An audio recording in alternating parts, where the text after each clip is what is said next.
ಅಂಬೇಡ್ಕರ್ ಅವರ 135ನೆಯ ಜಯಂತ್ಯೋತ್ಸವ ಕಾರ್ಯಕ್ರಮದ ಈ ಒಂದು ಕಾರ್ಯಕ್ರಮವನ್ನ ಡಾಕ್ಟರ್ ಬಾಬಾ ಸಾಹೇಬ್ ಅಂಬೇಡ್ಕರ್ ಅವರ ಭಾವಚಿತ್ರಕ್ಕೆ ಪೂಜೆ ಪುಷ್ಪ ನಮನವನ್ನ ಪುಷ್ಪಾರ್ಪಣೆಯನ್ನ ಸಲ್ಲಿಸುವ ಮುಖಾಂತರ ಈ ಕಾರ್ಯಕ್ರಮಕ್ಕೆ ಚಾಲನೆಯನ್ನ ಕೊಡಬೇಕು ಅಂತೇಳಿ ಇವತ್ತಿನ ಕಾರ್ಯಕ್ರಮದ ವೇದಿಕೆ ಮೇಲೆ ಉದ್ಘಾಟಕರಾಗಿ ಆಗಮಿಸಿರ್ತಕ್ಕಂಥ ಲಿಂಬೆ ಅಭಿವೃದ್ಧಿ ಮಂಡಳಿಯ ಮಾನ್ಯ ಅಧ್ಯಕ್ಷರು ಬೆಂಗಳೂರು ಶ್ರೀ ಭೀಮನ್ ಕಾಕಾ ಕೋಲಿಗೆ ಅವರಲ್ಲಿ ವಿನಂತಿಸ್ಕೋತಾ ಹಾಗೂ ವೇದಿಕೆ ಮೇಲೆ ಆಸೀನರಾಗಿರ್ತಕ್ಕಂಥ ಎಲ್ಲ ಸರ್ವ ಗಣ್ಯಮಾನ್ಯರು, ಎಲ್ಲ ಅತಿಥಿಗಳು, ಅತಿಥಿ ಮಹೋದಯರು ಈ ಒಂದು ಪೂಜಾ ಕಾರ್ಯಕ್ರಮದಲ್ಲಿ ಪುಷ್ಪಾರ್ಪಣೆಯ ಕಾರ್ಯಕ್ರಮದಲ್ಲಿ ಭಾಗಿಯಾಗಬೇಕಾಗಿ ತಮ್ಮನ್ನು ವಿನಂತಿಯನ್ನ ಮಾಡ್ಕೋತಾ ಇದ್ದೀನಿ. ಮಹಾನ್ ಮಾನವತಾವಾದಿ, ವಿಶ್ವರತ್ನ, ಭಾರತ ರತ್ನ, ಭಾರತ ದೇಶದ ಅತಿ ದೊಡ್ಡ ಸಂವಿಧಾನವನ್ನ ಬರೆದು ಸಂವಿಧಾನ ಶಿಲ್ಪಿ ಎಂದೆನಿಸಿಕೊಂಡಿರ್ತಕ್ಕಂಥ ಮಹಾನ್ ಸಚೇತನ, ಮಹಾನ್ ಚೇತನವಾಗಿರ್ತಕ್ಕಂಥ ಭಾರತ ದೇಶದ ಸುವರ್ಣಾಕ್ಷರಗಳಲ್ಲಿ ಬರೆದಿರ್ತಕ್ಕಂಥ ಅದ್ಭುತವಾದ ವ್ಯಕ್ತಿತ್ವ, ವಿದ್ವಾಂಸ, ತತ್ವಜ್ಞಾನಿ, ಶಿಕ್ಷಣ ತಜ್ಞ, ಶಿಕ್ಷಣ ಸಂಘಟನೆ ಹೋರಾಟಗಳ ಮಧ್ಯದಲ್ಲಿ ಈ ಭರತ ಭೂಮಿಯಲ್ಲಿ ಜನ್ಮ ತಾಳಿ ಭರತ ಖಂಡದ ಸಮೃದ್ಧ ಅಭಿವೃದ್ಧಿಗಾಗಿ ನಮ್ಮ ದೇಶಕ್ಕೆ ಕಾಯ್ದೆ ಕಾನೂನುಗಳನ್ನು ಒದಗಿಸಿಕೊಟ್ಟ, ಈ ದೇಶದ ಮುನ್ನಡೆಗೆ ಮುನ್ನುಡಿಯನ್ನ ಬರೆದ ಮಹಾನ್ ಚೇತನ ಡಾಕ್ಟರ್ ಬಾಬಾ ಸಾಹೇಬ್ ಅಂಬೇಡ್ಕರ್ ಅವರ 135ನೆಯ ಜಯಂತ್ಯೋತ್ಸವ ಕಾರ್ಯಕ್ರಮದಲ್ಲಿ ಬಾಬಾ ಸಾಹೇಬ್ ಅಂಬೇಡ್ಕರ್ ಅವರ ಭಾವಚಿತ್ರಕ್ಕೆ ಪೂಜೆ ಸಲ್ಲಿಸುವುದರ ಮುಖೇನ ಈ ಕಾರ್ಯಕ್ರಮಕ್ಕೆ ಚಾಲನೆಯನ್ನು ನೀಡಲಿದ್ದಾರೆ. ಕರ್ನಾಟಕ ಲಿಂಬೆ ಅಭಿವೃದ್ಧಿ ಮಂಡಳಿಯ ಅಧ್ಯಕ್ಷರು ಬೆಂಗಳೂರು ಶ್ರೀ ಭೀಮನ್ ಕಾಕಾ ಕೋಲಿಗಿಯವರು, ಹಿರಿಯರು, ರಾಜಕೀಯ ಮುತ್ಸದ್ದಿಗಳಾಗಿರ್ತಕ್ಕಂಥ ಇಂದು ಇಂಡಿ ಮತಕ್ಷೇತ್ರದ ಜನಪ್ರಿಯ ಶಾಸಕರು ಈ ಕಾರ್ಯಕ್ರಮಕ್ಕೆ ಅಧ್ಯಕ್ಷತೆ ವಹಿಸಿಕೊಳ್ಳಬೇಕಾಗಿತ್ತು. ಅನಿವಾರ್ಯ ಕಾರಣಗಳಿಂದ ಅವರ ಅನುಪಸ್ಥಿತಿಯಲ್ಲಿ ಅವರ ಶುಭ ಹಾರೈಕೆಯೊಂದಿಗೆ ಮಾನ್ಯ ಯಶವಂತರಾಯಗೌಡ ವಿ ಪಾಟೀಲ್ ಸಾಹೇಬರ ಈ ಕಾರ್ಯಕ್ರಮಕ್ಕೆ ಶುಭ ಹಾರೈಕೆಯೊಂದಿಗೆ ಈ ಕಾರ್ಯಕ್ರಮ ಯಶಸ್ವಿಯಾಗಲಿ ಎನ್ನುವಂತ ವಂದನೆಯನ್ನ ಸಲ್ಲಿಸಿರ್ತಕ್ಕಂಥ ಶ್ರೀ ಯಶವಂತರಾಯಗೌಡ ವಿ ಪಾಟೀಲ್ ಸಾಹೇಬರಿಗೆ ಕೂಡ ಈ ಸಂದರ್ಭದಲ್ಲಿ ಧನ್ಯವಾದಗಳನ್ನು ಸಮರ್ಪಿಸುತ್ತಾ ಈಗ ಬಾಬಾ ಸಾಹೇಬ್ ಅಂಬೇಡ್ಕರ್ ಅವರ ಭಾವಚಿತ್ರಕ್ಕೆ ಪೂಜೆ ಸಲ್ಲಿಸುವ ಮುಖಾಂತರ ಪುಷ್ಪಾರ್ಪಣೆ ಕಾರ್ಯಕ್ರಮ ನೆರವೇರಿಸಿಕೊಟ್ಟಿರ್ತಕ್ಕಂಥ ವೇದಿಕೆ ಮೇಲಿರುವ ಎಲ್ಲ ಗಣ್ಯಮಾನ್ಯರಿಗೂ ಹಾಗೂ ಭೀಮನ್ ಕಾಕಾ ಕೌಲಿಗವರಿಗೂ ತುಂಬ ಧನ್ಯವಾದಗಳು. ಈಗ ಈ ಒಂದು ಕಾರ್ಯಕ್ರಮವನ್ನ ಉದ್ಘಾಟಿಸಲಿದ್ದಾರೆ ವೇದಿಕೆ ಮೇಲೆ ಆಸೀನರಾಗಿರ್ತಕ್ಕಂಥ ಎಲ್ಲ ಗೌರವಾನ್ವಿತ ರಾಜಕೀಯ ಮುಖಂಡರು, ಧುರೀಣರು, ಎಲ್ಲ ಅಧಿಕಾರಿ ವರ್ಗದವರು ಹಾಗೂ ಇವತ್ತಿನ ಕಾರ್ಯಕ್ರಮದಲ್ಲಿ ವಿಶೇಷ ಉಪನ್ಯಾಸ ನೀಡತಕ್ಕಂಥ ಉಪನ್ಯಾಸಕರು ಪ್ರತಿಯೊಬ್ಬರು ಅವರಿವರನ್ನದೇ ಸರ್ವರು ಕೂಡ ಈ ಒಂದು ಉದ್ಘಾಟನಾ ಕಾರ್ಯಕ್ರಮದಲ್ಲಿ ಭಾಗಿಯಾಗಲಿದ್ದಾರೆ. ಜ್ಯೋತಿಯನ್ನ ಬೆಳಗಿಸುವ ಮುಖಾಂತರ ಅಂಧಕಾರದ ಕತ್ತಲೆಯನ್ನ ಹೊಡೆದೋಡಿಸಿ ಸುಜ್ಞಾನದ ಬೆಳಕನ್ನ ಮೂಡಿಸಿದ ಡಾಕ್ಟರ್ ಬಾಬಾ ಸಾಹೇಬ್ ಅಂಬೇಡ್ಕರ್ ಅವರ ಒಂದು ಕಾರ್ಯಕ್ರಮದಲ್ಲಿ ಜ್ಯೋತಿಯನ್ನ ಬೆಳಗಿಸುವ ಮುಖಾಂತರ ಉದ್ಘಾಟನೆಯನ್ನ ಮಾಡ್ತಾ ಇದ್ದಾರೆ. ವೇದಿಕೆ ಮೇಲೆ ಆಸೀನರಾಗಿರ್ತಕ್ಕಂಥ ಎಲ್ಲ ಸರ್ವ ಗಣ್ಯ ಮಾನ್ಯರು.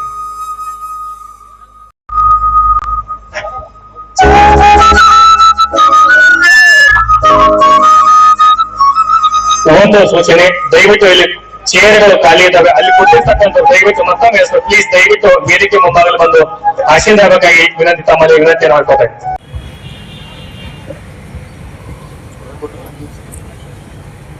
ಎಲ್ಲರೂ ನಮಸ್ಕಾರಗಳು.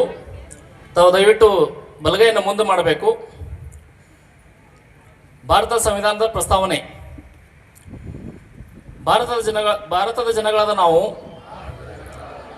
ಭಾರತವನ್ನು ಒಂದು ಸಾರ್ವಭೌಮ ಸಮಾಜವಾದಿ ಸರ್ವಧರ್ಮ ಸಮಭಾವದ ಪ್ರಜಾತಾತ್ಮಕ ಗಣರಾಜ್ಯವಾಗಿ ರಚಿಸಲು ಮತ್ತು ಅದರ ಸಮಸ್ತ ನಾಗರಿಕರಿಗೆ ಸಾಮಾಜಿಕ ಆರ್ಥಿಕ ಮತ್ತು ರಾಜಕೀಯ ವಿಚಾರ ಅಭಿವ್ಯಕ್ತಿ ವಿಶ್ವಾಸ ಧರ್ಮಶ್ರದ್ಧೆ ಮತ್ತು ಉಪಾಸನಾ ಸ್ವಾತಂತ್ರ್ಯ ಸ್ಥಾನಮಾನ ಹಾಗೂ ಅವಕಾಶ ಸಮಾನತೆ ದೊರೆಯುವಂತೆ ಮಾಡಲು ಮತ್ತು ವ್ಯಕ್ತಿ ಗೌರವವನ್ನು ರಾಷ್ಟ್ರದ ಏಕತೆಯನ್ನು ಹಾಗೂ ಅಖಂಡತೆಯನ್ನು ಸುನಿಶ್ಚಿತಗೊಳಿಸಿ ಅವರಲ್ಲಿ ಭ್ರಾತೃತ್ವ ಭಾವನೆ ವೃದ್ಧಿಗೊಳಿಸಲು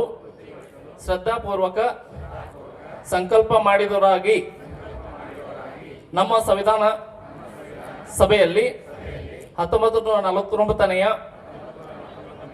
ಇಸ್ವಿಯ ನವೆಂಬರ್ ತಿಂಗಳ 26ನೇ ತಾರೀಕಾದ ಈ ದಿವಸ ಈ ಮೂಲಕ ಈ ಸಂವಿಧಾನವನ್ನು ಅಂಗೀಕರಿಸಿ ಅಧಿನಿಯಮಿಸಿ ಅರ್ಪಿಸಿಕೊಂಡಿದ್ದೇವೆ. Thank you.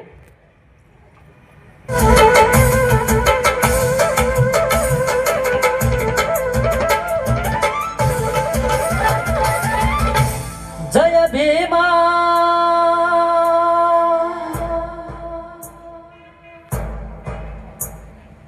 ಭಾರತದ ಚೇತನ ಜಯ ಭೀಮಾ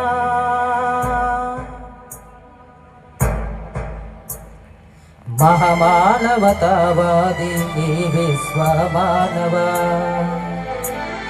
ಬಹುಜನರ ನಾಯಕ ಈ ದೇವ ಮಾನವ ಭಾರತದ ದಿವ್ಯ ಚೇತನ ಸಕಲರಿಗೂ ಸ್ಫೂರ್ತಿ ಸಿಂಚನ ಭಾರತದ ದಿವ್ಯ ಚೇತನ ಸಕಲರಿಗೂ ಸ್ಫೂರ್ತಿ ಸಿಂಚನ ಕೋಟಿಗೊಬ್ಬ ಭಾರತ ರತ್ನ ಡಾಕ್ಟರ್ ಭೀಮರಾವ್ ಅಂಬೇಡ್ಕರ್ ಜೀವನ ಭಾರತದ ದಿವ್ಯ ಚೇತನ ಸಕಲರಿಗೂ ಸ್ಫೂರ್ತಿ ಸಿಂಚನ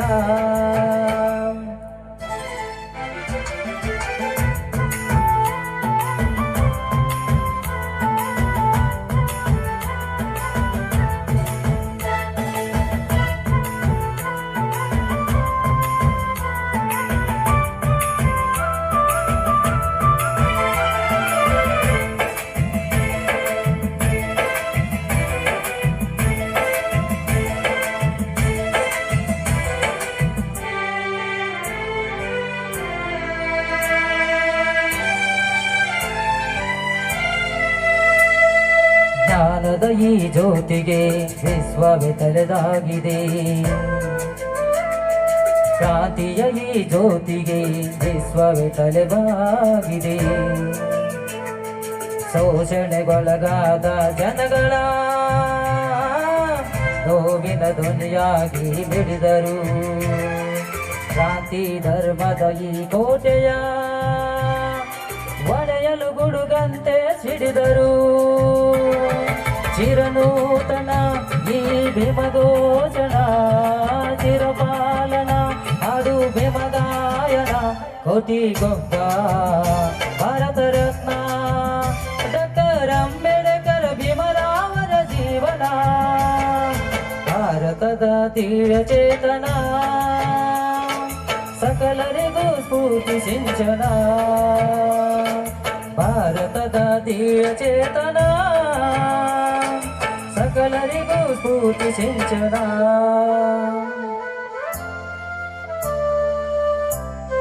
ಈ ಕಾರ್ಯಕ್ರಮದಲ್ಲಿ ಈ ಹಾಡಲು ಅವಕಾಶ ಮಾಡಿಕೊಟ್ಟಂತ ಎಲ್ಲರಿಗೂ ನನ್ನ ಕೋಟಿ ಕೋಟಿ ನಮನಗಳನ್ನು ಹೇಳ್ತೇನೆ.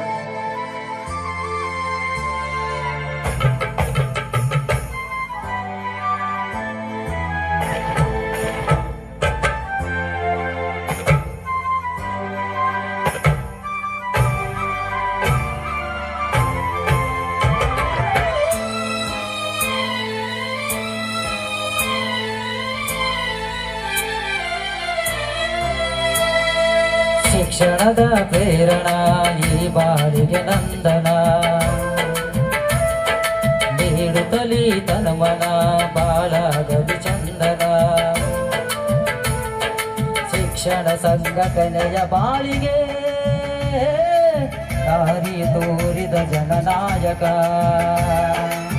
ದೀನ ದಲಿತರ ಈ ಸೇವೆಗೆ ಬುದ್ಧ ಬಸವರ ಅನುಪಾಲಕ ಚಿರನೂತನ ಜೈ ಭೀಮ ಘೋಷಣ ಚಿರಪಾಲನ ಹಾಡು ಭೀಮ ಗಾಯನ ಕೋಟಿಗೊಬ್ಬ ಭಾರತ ರತ್ನ ಡಾಕ್ಟರ್ ಅಂಬೇಡ್ಕರ್ ಭೀಮರಾಮನ ಜೀವನ ಭಾರತದ ದಿವ್ಯ ಚೇತನ ಸಕಲರಿಗೂ ಸ್ಫೂರ್ತಿ ಸಿಂಚನ ಭಾರತದ ದಿವ್ಯ ಚೇತನ ಸಕಲರಿಗೂ ಸ್ಫೂರ್ತಿ ಸಿಂಚನ. ಥ್ಯಾಂಕ್ ಯು, ನಮಸ್ಕಾರ. ನಮ್ಮ ದಾರಿ ಈ ನಿಟ್ಟಿನಲ್ಲಿ ಭಾರತ ರತ್ನ, ಸಂವಿಧಾನ ಶಿಲ್ಪಿ, ಜ್ಞಾನದ ಸಂಕೇತ, ಮಹಾನ್ ವಿಮೋಚಕ, ಸಮಾನತೆಯ ಹರಿಕಾರರ ಡಾಕ್ಟರ್ BR ಅಂಬೇಡ್ಕರ್ ಅವರ 135ನೇ ಜನ್ಮದಿನಾಚರಣೆಯನ್ನು ಆಚರಣೆ ಮಾಡಲು ನಾವಿವತ್ತು ತಹಶೀಲ್ದಾರ್ ಆಫೀಸ್, ತಹಶೀಲ್ದಾರ್ ಆಡಳಿತ, ತಾಲೂಕು ಪಂಚಾಯಿತಿ, ನಗರಸಭೆ ಹಾಗೂ ಸಮಾಜ ಕಲ್ಯಾಣ ಇಲಾಖೆ ಇಂಡಿಯವರು ಆಯೋಜನೆ ಮಾಡಿರುವಂಥ ಕಾರ್ಯಕ್ರಮದಲ್ಲಿ ಎಲ್ಲರೂ ಕೂಡ್ಕೊಂಡಿದ್ದೀವಿ. ಬಿಸಿಲು ತುಂಬಾ ಇದೆ, ಯಾರೂ ಬೇಜಾರು ಮಾಡ್ಕೊಳ್ಳೋದೇನೆ. ಯಾಕಂತಂದರೆ ಬಾಬಾ ಸಾಹೇಬರು ನಮಗೆ ಹುಟ್ಟಿದ್ದು ನಮ್ಮ ಪುಣ್ಯ, ನಮ್ಮ ದಲಿತರ ಜನಾಂಗದಲ್ಲಿ ಹುಟ್ಟಿದ್ದು ನಮ್ಮ ಪುಣ್ಯ ಅನ್ನೋದಕ್ಕಿಂತ ನಮಗೋಸ್ಕರ ಅವ್ರು ಹುಟ್ಟಿದ್ದು ನಮ್ಮ ಪುಣ್ಯ ಅಂಥೇಳಿ ಈ ಸಂದರ್ಭದಲ್ಲಿ ನಾನು ಹೇಳಕ್ಕೆ ಇಷ್ಟಪಡ್ತೀನಿ. ಅದಕ್ಕೋಸ್ಕರ ಯಾರೂ ಬಿಸಿಲದ ಕುಂದ್ರಕ್ಕೆ ಅವಕಾಶ ಇಲ್ಲ ಅಥವಾ ದಗಿ ಆಗತ್ತದ ಅಂಥೇಳಿ ಯಾರೂ ಬೇಸರ ಮಾಡ್ಕೊಳ್ಳೋದೇ ಈ ಕಾರ್ಯಕ್ರಮವನ್ನು ಯಶಸ್ವಿಗೊಳಿಸ್ಬೇಕಂಥೇಳಿ ನಾನು ನಿಮ್ಮಲ್ಲಿ ಕೇಳ್ಕೊತಿದ್ದೀನಿ. ಡಾಕ್ಟರ್ BR ಅಂಬೇಡ್ಕರ್ ಅವ್ರ ಬಗ್ಗೆ ನಾವು ಎಷ್ಟು ಹೇಳಿದ್ರೂ ಕಮ್ಮಿನೇ, ಎಷ್ಟು ಕೇಳಿದ್ರೂ ಕಮ್ಮಿನೇ. ಯಾಕಂದ್ರೆ ಅವರು ಮಾಡಿರುವಂಥ ಸಾಧನೆ ಇನ್ನೂವರೆಗೂ ಯಾರೂ ಬ್ರೇಕ್ ಮಾಡೋಕ್ಕಾಗಿಲ್ಲ, ಯಾರೂ ಆ ಸಾಧನೆ ಮತ್ತೊಮ್ಮೆ ಮುಗಿದೊಮ್ಮೆ ಮಾಡೋಕ್ಕೆ ಸಾಧ್ಯವೂ ಇಲ್ಲ. ಇವತ್ತು ನಮ್ಮ ದೇಶದಲ್ಲಿ ನಾವು ಹೇಗೆ ಹೇಳ್ಕೊತೀವೋ ಅದೇ ರೀತಿ ವಿದೇಶದಲ್ಲಿನೂ ಕೂಡ ಬಾಬಾ ಸಾಹೇಬ್ರ ಬಗ್ಗೆ ಅವರನ್ನು ಸಿಂಬಲ್ ಆಫ್ ನಾಲೆಜ್ ಅಂತ ಕೂಡ ಕರೀತಾರೆ. ಯಾಕಂದರೆ ಅಷ್ಟು ಜ್ಞಾನವನ್ನು ಅರಗಿಸ್ಕೊಂಡು ಒಂದೇ ಪುಸ್ತಕವನ್ನು ಓದಿ, ಒಂದೇ ನಾವು ಶಾಲೆಯಲ್ಲಿ ಕಲಿತಾಗ 1ನೇದು ಹೇಳ್ಕೊಂಡು 2nd ಇಯರ್ ಓದಿವಿ, ಡಿಗ್ರಿ ಓದಿವಿ, ಆ ಪಠ್ಯ ಪುಸ್ತಕಗಳನ್ನಷ್ಟೇ ನಾವು ಓದ್ತಾ ಹೋಗ್ತೀವಿ. ಯಾರೋ ನಾವು ಅದರ್ ಬುಕ್ಕ ಓದಬೇಕು, ಬೇರೆ ಬುಕ್ಕವನ್ನು ಓದಬೇಕು, ಅದನ್ನು ಧ್ಯಾನಾರ್ಜನೆ ಮಾಡ್ಕೋಬೇಕು ಅಂತ ಅನ್ನಂಗಿಲ್ಲ. ಬಟ್ ಬಾಬಾ ಸಾಹೇಬ್ರು ಹಾಗೆ ಮಾಡಲಿಲ್ಲ. ಪಠ್ಯ ಪುಸ್ತಕದೊಂದಿಗೆ ಅವರ ಶಾಲೆಯನ್ನು ಕಂಟಿನ್ಯೂ ಮಾಡ್ಕೊತ ಹೋದಂಗೂ ಕೂಡ ಬೇರೆ ಜನಾಂಗದವ್ರಿಗೆ ಏನು ಪ್ರಾಬ್ಲಮ್ ಐತಿ, ಸಮಾಜದಲ್ಲಿ ಏನು ನಡೀತಾ ಐತಿ, ಇದನ್ನು ನಾವು ಸುಧಾರಣೆ ಹೆಂಗೆ ಮಾಡಬೇಕು, ಯಾವ ರೀತಿ ನಾವು ಸುಧಾರಣೆ ಕೈಗೊಂಡಾಗ ಅದನ್ನು ಕಾರ್ಯರೂಪಕ್ಕೆ ತರಲಿಕ್ಕೆ ಅವಕಾಶ ಸಿಗ್ತೈತಿ ಅನ್ನುವಂಥದ್ದನ್ನು ಅವರ ಜೀವನದುದ್ದಕ್ಕೂ ಅವರು ಕಲಿತಾ ಓದುತ್ತಾ ಮುಂದಿನ ಜನಾಂಗಕ್ಕೆ ಚಳುವಳಿಗಳ ಮೂಲಕ ಅದನ್ನು ಹೆಂಗೆ ಪಡ್ಕೋಬೇಕು ಅನ್ನುವಂಥದ್ದನ್ನು ತಿಳಿಸ್ಕೊಡ್ತಾ ಹೋಗ್ತಾರೆ. ಡಾಕ್ಟರ್ BR ಅಂಬೇಡ್ಕರ್ ಅವರು ಏಪ್ರಿಲ್ 14, 1891ರಲ್ಲಿ ಮಧ್ಯಪ್ರದೇಶದ ಇಂದೋರ್ ಜಿಲ್ಲೆಯ ಮಾವು ಎಂಬ ಗ್ರಾಮದಲ್ಲಿ, ಒಂದು ಪುಟ್ಟ ಗ್ರಾಮದಲ್ಲಿ ಜನಿಸ್ತಾರೆ. ಅವರ ತಂದೆ ರಾಮ್ಜಿ ಸಕ್ಪಾಲ್ ಅವರು ಮತ್ತು ತಾಯಿ ಭೀಮಾಬಾಯಿ ಅವ್ರಿಗೆ ಇವರು 14ನೇ ಮಗ ಆಗಿರ್ತಾರೆ. ಎಷ್ಟನೇ ಮಗ ರೀ? 14ನೇ ಮಗ. ಇವತ್ತು ಜನವರಿ 14 ನಾವು ಆಚರಿಸ್ತೀವಿ. ಬಾಬಾ ಸಾಹೇಬ್ರ ವಿಪರ್ಯಾಸ ಅಂತಂದರೆ ಅವರು 14ನೇ ಮಗ ಆಗಿ ಅವ್ರ ತಂದೆ ತಾಯಿ ಹೊಟ್ಟೆಯಲ್ಲಿ ಜನಿಸ್ತಾರೆ. ಅದೊಂದು ಸೂರ್ಯಕಿರಣನೇ ಆಗಿತ್ತು ಬಾಬಾ ಸಾಹೇಬರು ಜನಿಸಿದ್ದು. ಅವರ ತಂದೆ ತಾಯಿಗೆ ಆ ಟೈಮ್ನಲ್ಲಿ ಗೊತ್ತಿತ್ತೋ ಗೊತ್ತಿಲ್ಲೋ ಬಾಬಾ ಸಾಹೇಬರು ಭಾರತ ರತ್ನ ಪಡಿತಾರ, ಸಂವಿಧಾನ ಶಿಲ್ಪಿ ಆಗ್ತಾರ, ಒಂದು ಭಾರತಕ್ಕೇ ಸಂವಿಧಾನವಂತ ಕೊಡುಗೆ ಕೊಡ್ತಾರ ಅನ್ನೋದು ಅವ್ರ ತಂದೆ ತಾಯಿಗೂ ಗೊತ್ತಿರಲಿಲ್ಲ ಕಾಣಿಸುತ್ತೆ. ಸೊ ಅವರು ಹುಟ್ಟಿದ್ರು ಆ ಟೈಮಲ್ಲಿ. ಅವ್ರ ಜನಾಂಗದಲ್ಲಿ, ದಲಿತ ಜನಾಂಗದಲ್ಲಿ ಹೆಂಗಿತ್ತು ಅಂತಂದ್ರೆ ಹಿಂದೆ ಕಸಬರ್ಗಿ ಕಟ್ಕೊಂಡು ಮುಂದೆ ಬಾಯಿಗೊಂದು ಅವ್ರು ಉಗುಳಿದಂಥ ಉಗುಳನ್ನು ಕೂಡ ಮೇಲ್ವರ್ಗದವ್ರು ತುಳಿಬಾರ್ದು ಅಂಥೇಳಿ ಒಂದು ಗಡಿಗೆ ಬಾಯಿಗೆ ಹಿಡ್ಕೊಂಡು ಅದನ್ನು ಅವರು ಎಲ್ಲಿ ತಿರುಗಾಡ್ತಾರೆ ಅದನ್ನು ಅಳಗಿಸ್ಕೊತ ಹೋಗ್ಬೇಕು. ಹಿಂದೆ ಕಸಬರ್ಗಿ ಕಟ್ಟಿರ್ತಾರಲ್ಲ ಅದು ಅಳಗಿಸ್ತಿತ್ತು, ಮುಂದೆ ಉಗುಳ್ಬೇಕಂದ್ರೆ ಅದನ್ನು ಬಾಯಿಗೆ ಗಡಿಗೆ ಕಟ್ಟಿ ಉಗುಳುವಂಥ ವ್ಯವಸ್ಥೆ ಮಾಡ್ತಿದ್ರು. ಇಂಥ ವ್ಯವಸ್ಥೆ ಒಳಗೆ ಬಾಬಾ ಸಾಹೇಬ್ರು ಏನು ಮಾಡ್ತಾರೆ ಅಂದ್ರೆ ಶಾಲೆ ಕಲಿಬೇಕಂಥೇಳಿ ಅವ್ರ ತಂದೆಯವರು ಸುಬೇದಾರ್ ಇದ್ದರು. ರಾಮ್ಜಿ ಸಕ್ಪಾಲ್ ಅವರು ಅವಾಗಿನ ಬ್ರಿಟಿಷ್ ರೋಲ್ನಲ್ಲಿ ಸುಬೇದಾರ್ ಅಂಥೇಳಿ ಕೆಲಸ ಮಾಡ್ತಿದ್ರು. ಸುಬೇದಾರ್ ಇದ್ದವ್ರಿಗೆ ಅವ್ರ ವಾತಾವರಣದಲ್ಲಿ ಅಲ್ಲಿ ಹೆಂಗೆ ಅಧಿಕಾರಿಗಳು ಇರ್ತಿದ್ರು, ನನ್ನ ಮಗನೂ ಒಂದು ಅಧಿಕಾರಿ ಆಗ್ಬೇಕನ್ನೋ ಆಸೆ ಬಾಬಾ ಸಾಹೇಬ್ರ ತಂದೆಯವ್ರಿಗಿತ್ತು. ಆದ ಕಾರಣಕ್ಕಾಗಿ ಬಾಬಾ ಸಾಹೇಬ್ರಿಗೆ ಅವರು ಶಾಲೆಗೆ ಹಾಕ್ತಾರೆ 1906ರಲ್ಲಿ. ಯೂಶ್ವಲಿ 6 ವರ್ಷ ಆದಮೇಲೆ, ಮಕ್ಕಳು ಹುಟ್ಟಿದ 6 ವರ್ಷ ಆದಮೇಲೆ ನಾವು ಸ್ಕೂಲಿಗೆ ಹಾಕುವಂಗೆ ಬಾಬಾ ಸಾಹೇಬ್ರಿಗೂ ಸ್ಕೂಲಿಗೆ ಹಾಕ್ತಾರೆ. ಬಾಬಾ ಸಾಹೇಬ್ರು ಶಾಲೆಗೆ ಹೋಗಿ ಚಾಲು ಮಾಡ್ತಾರೆ. ಶಾಲೆಗೆ ಹೋಗ್ತಾ ಹೋಗ್ತಾ ಶಾಲೆಯಲ್ಲಿ ಅವ್ರನ್ನ ಇವ ಕೀಳು ಜಾತಿ ಅದನ್ನ ಇವನು ಒಳಗೆ ಕರ್ಕೋಬಾರ್ದು, ಇವ್ರಿಗೆ ನೀವು ಶಾಲೆ ಕಲ್ಸಿದ್ರೆ ನಾವೆಲ್ಲಿ ಹೋಗಬೇಕು ಅಂಥೇಳಿ ಬಾಬಾ ಸಾಹೇಬ್ರಿಗೆ ಕ್ಲಾಸ್ ರೂಮ್ ಒಳಗೆ ಹೊರಗಡೆನೆ ಬಾಬಾ ಸಾಹೇಬ್ರ ಮನೆಯಿಂದ ಹೋಗುವಾಗನೇ ಒಂದು ಚಾಪಿ ಇಲ್ಲ ಒಂದು ತಟ್ಟ ಇಲ್ಲ ಒಂದು ಚರಿಗೆ ಒಂದು ಬಟ್ಲ ಇದನ್ನು ಕಂಪಲ್ಸರಿ ಅವ್ರು ತೊಗೊಂಡು ಹೋಗ್ಬೇಕಾಗಿತ್ತು ಸಾಲಿ ಕಲೀಲಾಕ. ಇವತ್ತು ನಮಗೆ ವ್ಯವಸ್ಥಿತ ಐತಿ. ಇವತ್ತು ಗೌರ್ಮೆಂಟ್ ಸ್ಕೂಲ್ ಒಳಗೂ ಕೂಡ ಬೆಂಚಸ್ ಅದಾವೆ. ಗೌರ್ಮೆಂಟ್ ಸ್ಕೂಲ್ ಒಳಗೆ ಬಿಸಿ ಊಟದ ವ್ಯವಸ್ಥಿತವಾಗೈತಿ. ಬಿಸಿ ಊಟದೊಳಗೆ ಪೌಷ್ಟಿಕಾಂಶ ಬೇಕು, ತತ್ತಿ ಬೇಕು, ಎಲ್ಲನೂ ಬೇಕು ಅಂತೇಳಿ ಮಕ್ಕಳಿಗೆ ಗೌರ್ಮೆಂಟ್ ಅನುದಾನದಲ್ಲಿ ಕೊಡ್ತಾ ಇದೆ. ಬಟ್ ಆ ಟೈಮ್ನಲ್ಲಿ ಬಾಬಾ ಸಾಹೇಬ್ರಿಗೆ ಒಂದು ತಟ್ಟು ಮ್ಯಾಗ ಹೊರಗಿನ ಕ್ಲಾಸ್ ರೂಮಿನ ಹೊರಗಿನ ಸೈಡ್ ಕುಂದಿರ್ಸಿ ಸಾಲಿ ಕಲಿಸಿದ್ರಂತ. ಬಾಬಾ ಸಾಹೇಬ್ರಿಗೆ ನೀರು ಬೇಕಪ್ಪ ಅಂತಂದಾಗ ನೀರು ಯಾರೂ ಕೊಡ್ತಿದ್ದಿಲ್ಲ.